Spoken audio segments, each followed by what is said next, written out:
A silent battle, how China's surveillance is impacting the Dalai Lama's monastery in Tibet.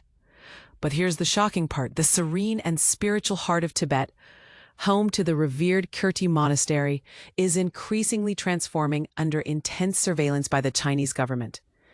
The crackdown here is a poignant reminder of China's persistent grip on the region. Located in the southwestern province of Sichuan, the Kirti Monastery has long been a center of Tibetan resistance. The world first drew attention to its protests in the late 2000s when Tibetans, in a powerful act of defiance, set themselves on fire, protesting against the Chinese rule.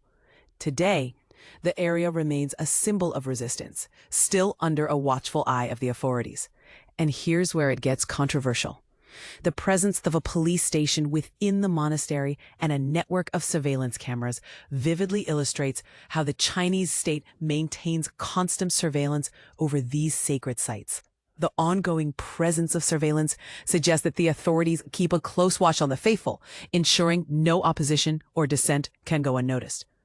China's governance over Tibet dates back nearly 75 years to when the Communist Party annexed the region in 1950.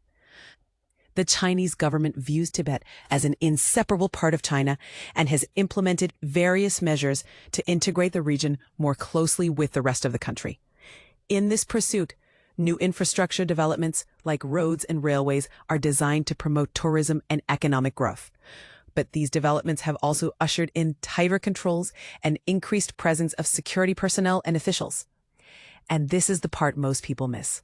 Resistance has continually emerged in Ngaba, a town outside the Tibet Autonomous Region. This town became a focal point during the 2008 protests when Tibetan monks demonstrated in defiance of Chinese policies. But the clashes that ensued led to tragic consequences, with lives lost in the turmoil. Amidst this atmosphere of resistance, there have been significant acts of self-immolation, symbolizing a desperate call for change and the return of the Dalai Lama. These self-immolations have mainly occurred around Ngaba, earning its main street the somber nickname Martyr's Row. Controversially speaking, while some argue these actions represent a cry for freedom, Beijing views them within the context of maintaining order, a controversial stance that continues to divide opinions. But the pivotal question remains. With the Dalai Lama now 90 years old, his succession has become a focal issue. The Dalai Lama's announcement about the succession plan signals his intention to ensure his successor is chosen according to spiritual traditions and outside Chinese control. This tells us that the battle over spiritual leadership in Tibet extends far beyond religious significance.